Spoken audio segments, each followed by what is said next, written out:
Dear student, आपको ज्ञात है कि अब तक विश्व को दो महत्वपूर्ण युद्धों का सामना करना पड़ा है। इन दो विश्व युद्धों ने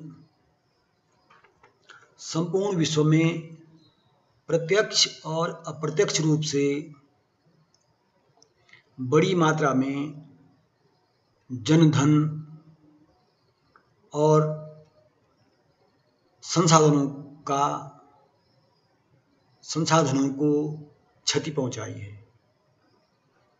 इन दो विश्व युद्धों का परिणाम यह हुआ कि बड़ी संख्या में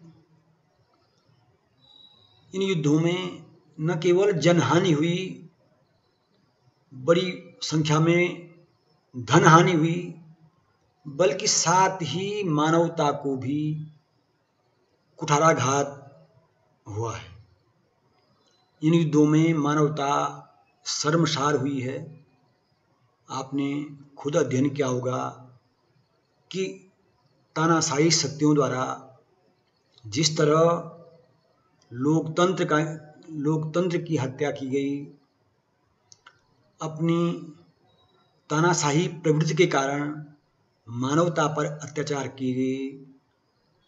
स्वयं आपने अध्ययन किया होगा कि किस तरह जर्मनी में यहूदियों पर अत्याचार हुए, उन्हें कठोर यातनाएं दी गई। इसी तरह प्रथम विश्व युद्ध में भी जनहानि के साथ धनहानि भी हुई और प्रत्यक्ष और अप्रत्यक्ष रूप से संपूर्ण विश्व को इन युद्धों का दंश झेलना पड़ा। यद्यपि प्रथम विश्व युद्ध के समय ही विभिन्न देशों द्वारा यह अनुभव किया गया कि एक ऐसी अंतर्राष्ट्रीय संस्था आवश्यक है जो कि विश्व को युद्धों से रोक सके और विश्व में शांति स्थापना का प्रयास कर सके। इसके लिए प्रथम विश्व युद्ध के पश्चात प्रयास भी हुआ और इस प्रयास के अंतर्गत राष्ट्र संघ अर्थात लीग ऑफ नेशंस की स्थापना की गई। लीग ऑफ नेशंस का कार्य था कि विश्व में शांति व्यवस्था बनाए रखना, विभिन्न देशों के मध्य आपसी मतभेद को दूर करना। यद्यपि लीग ऑफ नेशंस या राष्ट्र संघ ने यह प्रयास किए भी, परंतु कुछ कारणों से राष्ट्र संघ अपने उद्देश्य में सफल नहीं हो पाया। इसका परिणाम यह हुआ कि 20 वर्षों के उपरांत ही, लगभग 20 वर्षों के उपरांत ही विश्व को दूसरे विश्व युद्ध का सामना करना पड़ा। द्वितीय विश्व युद्ध में पुनः जनधन की हानि हुई, साथ ही कई मायनों में द्वितीय विश्व युद्ध मानवता के लिए प्रथम विश्व युद्ध की तुलना में और भी घातक सिद्ध हुआ।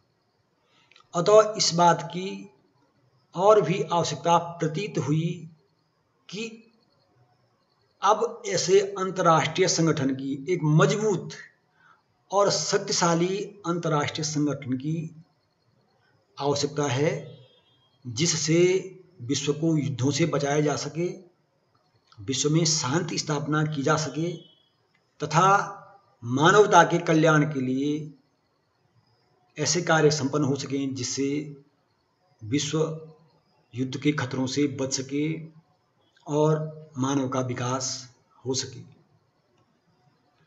द्वितीय विश्व युद्ध की जो पृष्ठभूमि है वह पृष्ठभूमि जाती है उस समय जब द्वितीय विश्व युद्ध में संयुक्त राज्य अमेरिका का पदार्पण हुआ। आपको ज्ञात होगा कि दोनों विश्व युद्धों के समय संयुक्त राज्य अमेरिका प्रारंभ में युद्ध में सम्मिलित नहीं था। प्रथम विश्व युद्ध के समय भी लगभग यही स्थिति थी और द्वितीय विश्व युद्ध के समय भी यही स्थिति थी। प्रारंभ में संयुक्त राज्य अमेरिका ने अपनी तटस्थता की घोषणा की और अपने को द्वितीय विश्व युद्ध से अलग रखा। परंतु जब ऐसी परिस्थितियां बनी कि जर्मनी ने अमेरिका के विरुद्ध, जापान ने अमेरिका के विरुद्ध अपना रुख कड़ा किया और इसका परिणाम यह हुआ कि संयुक्त राज्य अमेरिका युद्ध में सम्मिलित हो गया। और जब संयुक्त राज्य अमेरिका युद्ध में सम्मिलित हुआ तो उसी सम्मिलित होने के दौरान ही संयुक्त राज्य अमेरिका ने ऐसा प्रयास करना आरंभ किया जिससे विश्व में स्थायी शांति की स्थापना हो सके। इसके लिए सर्वप्रथम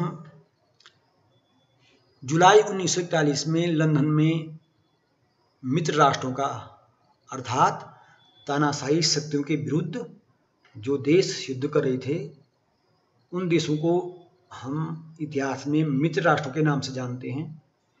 तो इन मित्र राष्ट्रों का 1941 में लंदन में एक सम्मेलन हुआ और इस सम्मेलन में उन्होंने संयुक्त रूप से एक घोषणा की जिसे हम लंदन घोषणा के नाम से जानते हैं। यह घोषणा 14 जुलाई 1941 को की गई। इस घोषणा में कहा गया कि विश्व में स्थायी शांति का आधार समस्त स्वतंत्र राष्ट्रों का स्वप्रेरित सहयोग होना चाहिए जो आक्रमण के भय से मुक्त तथा आर्थिक व सामाजिक सुरक्षा से युक्त हो।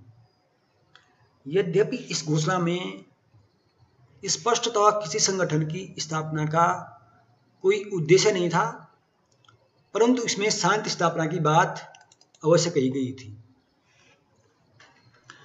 दूसरा महत्वपूर्ण बिंदु है जिससे संयुक्त राष्ट्र संघ की स्थापना का मार्ग प्रशस्त हुआ, वह बिंदु है अटलांटिक चार्टर। संयुक्त राज्य अमेरिका और उसके मित्र देश यह प्रयास कर ही रहे थे कि किस तरह विश्व को भावी युद्धों से बचाया जाए।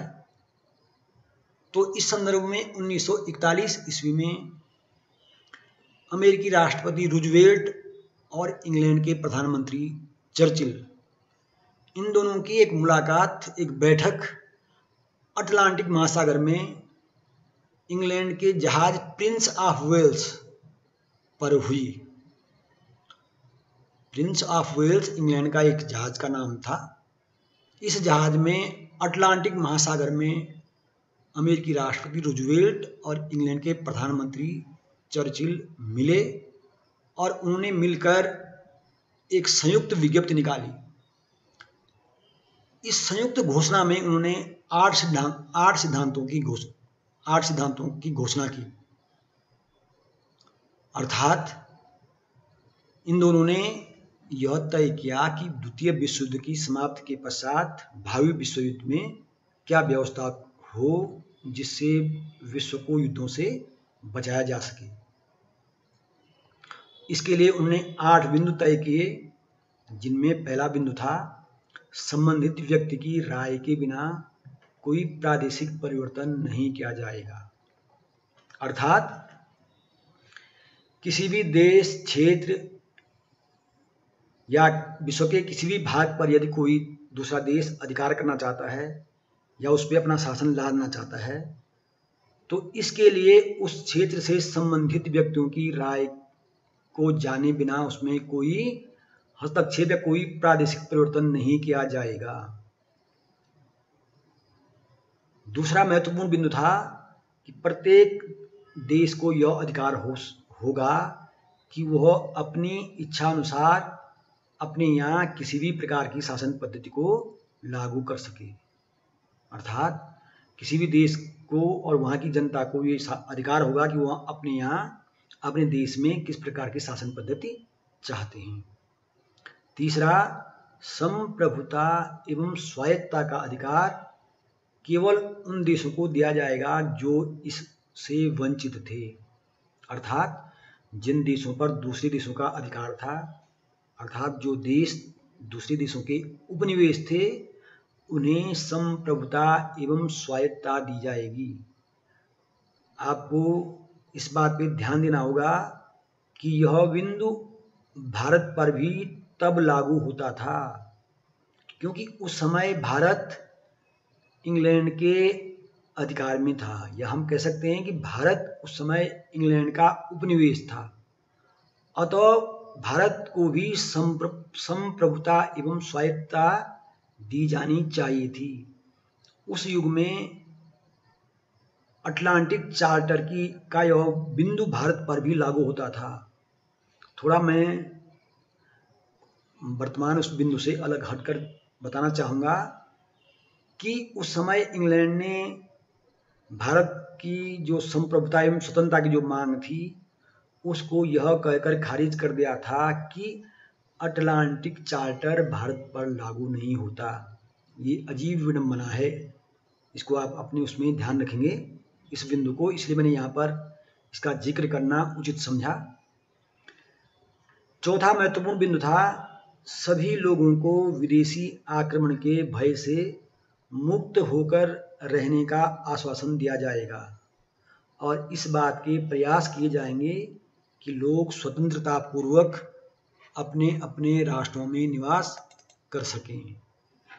पांचवा बिंदु, किसी भी देश को युद्ध से आर्थिक लाभ उठाने की आज्ञा नहीं दी जाएगी, अर्थात कोई भी देश ये प्रयास न करे कि युद्ध से वह धन कमाए। छठा, सभी राष्ट्रों को विश्व के किसी भी भाग से कच्चा माल प्राप्त करने का अधिकार होगा, अर्थात विश्व का कोई भी देश विश्व के किसी भी भाग से, यहाँ तक कि अंटार्कटिका जो भी क्षेत्र हो वहाँ से कच्चा माल प्राप्त कर सकता है, उसको यह अधिकार होगा। सातवां, सभी राष्ट्रों को स्वतंत्रता पूर्वक समुद्री मार्गों पर आवागमन का अधिकार होगा। समुद्री मार्गों को सभी के लिए स्वतंत्र विचरण हेतु, स्वतंत्र आवागमन हेतु अधिकार होगा। वर्तमान में जो चीन का समुद्री जो हस्तक्षेप हिंद महासागर में जो हो रहा है, इस पर आप गौर कर रहे होंगे, जबकि यह प्रावधान है कि समुद्री मार्ग सभी देशों के लिए स्वतंत्र रूप से खुले रहेंगे, उन पर कोई जबरदस्ती अपना अधिकार नहीं कर सकता है। आठवां, यह प्रयत्न किया जाएगा कि राष्ट्रों के मध्य शक्ति के प्रयोग का परित्याग हो जाए, अर्थात कोई भी देश अपनी शक्ति का प्रयोग दूसरे देश के लिए विरुद्ध नहीं करेगा, या हम कह सकते हैं कि शक्ति के बल पर दूसरे देश को प्रभावित करने का प्रयास नहीं करेगा। इस तरह इन 8 बिंदुओं को अटलांटिक चार्टर में स्पष्ट किया गया और कालांतर में यही 8 बिंदु संयुक्त राष्ट्र संघ की घोषणा के मुख्य प्रावधान बने रहे। इन 8 बिंदुओं पर एक संयुक्त सहमति बनी और इनके लागू करने का प्रयास किया गया। अगला महत्वपूर्ण बिंदु आता है संयुक्त राष्ट्र संघ की स्थापना में संयुक्त राष्ट्रों की घोषणा। अब क्या हुआ, जनवरी 1942 में हिटलर के विरुद्ध विश्व के अन्य देशों का और अधिक सहयोग प्राप्त करने तथा सुदृढ़ संगठन बनाने के उद्देश्य से यह घोषणा की गई और इस घोषणा में अमेरिकी राष्ट्रपति रूजवेल्ट के सुझाव पर जर्मनी, इटली और जापान के विरुद्ध लड़ने वाले राष्ट्रों को संयुक्त राष्ट्रों के नाम से संबोधित किया गया, अर्थात जो देश जर्मनी, इटली और जापान की जो ये धुरी थी इसके विरुद्ध लड़ रहे थे, उनको संयुक्त राष्ट्र नाम दिया गया और उस समय इसमें 26 राष्ट्र सम्मिलित हुए और इन 26 ने विश्व में शांति का प्रयास करने का एक निश्चय किया। इस कड़ी में अगला बिंदु आता है मास्को सम्मेलन।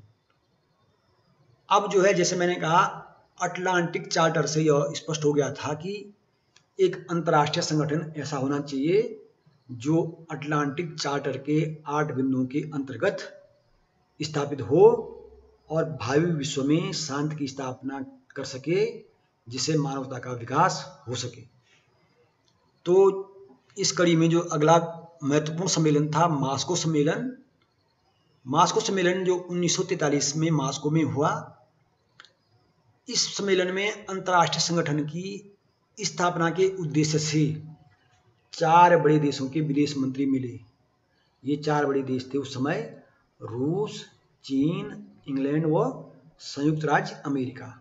और इन्होंने यह निश्चय किया कि शीघ्र जितना जल्दी हो सके समानता के आधार पर, समानता के सिद्धांत पर आधारित एक ऐसे अंतर्राष्ट्रीय संगठन की स्थापना की जाए जो शांति में विश्वास करता हो, जो शांति के लिए प्रयास करे, जो शांति स्थापना में अपनी भूमिका निभाए। इसी कड़ी का अगला बिंदु जो था वाशिंगटन सम्मेलन।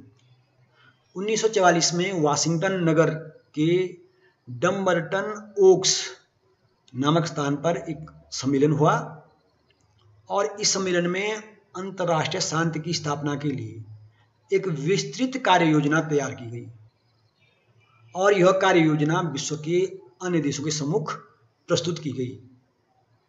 इस कार्य योजना में यह निश्चय किया गया कि द्वितीय विश्व युद्ध की समाप्ति के पश्चात एक अंतर्राष्ट्रीय संगठन स्थापित किया जाए। और अगला जो सम्मेलन था सैन फ्रांसिस्को सम्मेलन। इस सम्मेलन में वह कार्य योजना प्रस्तुत की गई। इस सम्मेलन में जो कि 1945 में हुआ, 50 देशों के प्रतिनिधियों ने इसमें भाग लिया और स्वीकार किया कि एक ऐसा अंतर्राष्ट्रीय संगठन स्थापित किया जाए। और जब वो कार्य योजना तैयार हो गई, उसका ड्राफ्ट, उसका प्रारूप तैयार हो गया, तो इस चार्टर पर 48 देशों ने हस्ताक्षर किए। अर्थात संयुक्त राष्ट्र संघ के चार्टर पर 48 देशों ने हस्ताक्षर किए और इस तरह 24 अक्टूबर 1945 को संयुक्त राष्ट्र संघ का गठन किया गया। अब हम चर्चा करेंगे कि संयुक्त राष्ट्र संघ का जो गठन किया गया, इसकी जो स्थापना की गई, इसके उद्देश्य क्या थे, किन उद्देश्यों को लेकर संयुक्त राष्ट्र संघ की स्थापना की गई। उनमें पहला उद्देश्य था अंतर्राष्ट्रीय शांति व सुरक्षा को बनाए रखना व उसे सुरक्षित रखना। दूसरा महत्वपूर्ण बिंदु था विभिन्न राष्ट्रों में मैत्री और मधुर संबंध बनाए रखना। तीसरा बिंदु था सभी देशों को समान अधिकार एवं आत्मनिर्णय। आत्मनिर्णय का अर्थ होता है अपने बारे में स्वयं निर्णय लेना। अगर किसी देश के नागरिक, कोई देश अपने बारे में कोई निर्णय लेना चाहता है तो उसका वह आत्मनिर्णय होगा, न कि दूसरे देश के प्रभाव में। तो तीसरा जो बिंदु था सभी देशों को समान अधिकार एवं आत्मनिर्णय का अधिकार देना। फिर वही बात जो मैंने अभी अटलांटिक चार्टर के बारे में कही थी, ये संयुक्त राष्ट्र संघ का एक महत्वपूर्ण बिंदु था कि सभी देश अपने बारे में स्वयं निर्णय ले सकें। जैसे उस समय भारत इंग्लैंड का उपनिवेश था, तो संयुक्त राष्ट्र संघ के इस उद्देश्य के अंतर्गत भारत को यह निर्णय लेने का अधिकार था कि वह अब स्वतंत्र होना चाहता है, इंग्लैंड की अधीनता से मुक्त होना चाहता है। चौथा महत्वपूर्ण बिंदु था सामाजिक, आर्थिक, सांस्कृतिक व मानवीय समस्याओं को अंतर्राष्ट्रीय सहयोग से हल करना, मानवाधिकारों, शान शौकत व स्वतंत्रता के आदर की भावना को विकसित करना और किसी भी देश के आंतरिक मामलों में हस्तक्षेप न करना। इस तरह इन उद्देश्यों को लेकर संयुक्त राष्ट्र संघ का गठन किया गया। संयुक्त राष्ट्र संघ के महत्वपूर्ण 6 अंग हैं। इन 6 अंगों में पहला अंग है महासभा। संयुक्त राष्ट्र संघ की जो जनरल असेंबली है उसको महासभा कहा जाता है और वर्तमान में लगभग 193 देश इसके सदस्य हैं। महासभा में किसी भी महत्वपूर्ण बिंदु पर चर्चा होती है और उस पर निर्णय लिया जाता है। इसके लिए कम से कम 2/3 बहुमत प्राप्त करना अनिवार्य है। इस संस्था का अर्थात महासभा का मुख्य उद्देश्य है अंतर्राष्ट्रीय शांति व सुरक्षा से संबंधित विषयों पर विचार विमर्श करना। इसे अंतिम निर्णय का अधिकार प्राप्त नहीं है। यह संस्था अपने निर्णयों को सुरक्षा परिषद के सम्मुख प्रस्तुत करती है और अंततः अंतिम निर्णय लेने का अधिकार केवल सुरक्षा परिषद को ही प्रदान किया गया है। दूसरी जो महत्वपूर्ण संस्था है सुरक्षा परिषद, आपने अभी सुना है कि किसी भी निर्णय महासभा के किसी भी प्रस्ताव पर अंतिम निर्णय लेने का अधिकार सुरक्षा परिषद को प्राप्त है। अर्थात आप समझ सकते हैं कि संयुक्त राष्ट्र संघ में सुरक्षा परिषद ही सबसे शक्तिशाली संस्था है। सुरक्षा परिषद के 5 स्थायी सदस्य तथा 6 स्थायी सदस्य होते हैं। अस्थायी सदस्यों का चुनाव महासभा के 2/3 बहुमत के आधार पर 2 वर्षों के लिए किया जाता है तथा स्थायी सदस्य हमेशा स्थायी होते हैं। यह सभा मुख्यतः इस बात पर निर्णय लेती है कि किसी भी प्रस्ताव पर स्थायी सदस्यों की सहमति आवश्यक है। यदि किसी भी बिंदु पर स्थायी सदस्यों में से कोई भी एक सदस्य सहमत नहीं होता है तो यह प्रस्ताव रुक जाता है, वह प्रस्ताव पास नहीं हो सकता है, वह प्रस्ताव पारित नहीं हो सकता है। इस अधिकार को वीटो पावर कहा जाता है, अर्थात स्थगनादेश जिसको कहते हैं कि सुरक्षा परिषद के 5 स्थायी सदस्यों को स्थगन का अधिकार प्राप्त है, वीटो का अधिकार प्राप्त है। इसलिए सुरक्षा परिषद में किसी भी निर्णय को पारित होने में 5 स्थायी सदस्यों की सहमति अत्यंत आवश्यक है। अगली महत्वपूर्ण संस्था है आर्थिक एवं सामाजिक परिषद। इसकी सदस्य संख्या वर्तमान में लगभग 27 है। इसकी सदस्यों का चुनाव महासभा द्वारा किया जाता है और इसका मूल कार्य है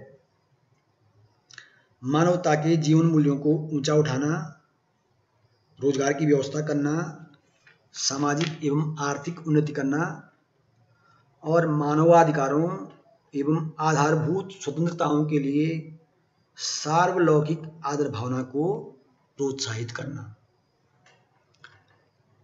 चौथी महत्वपूर्ण परिषद है संरक्षण परिषद।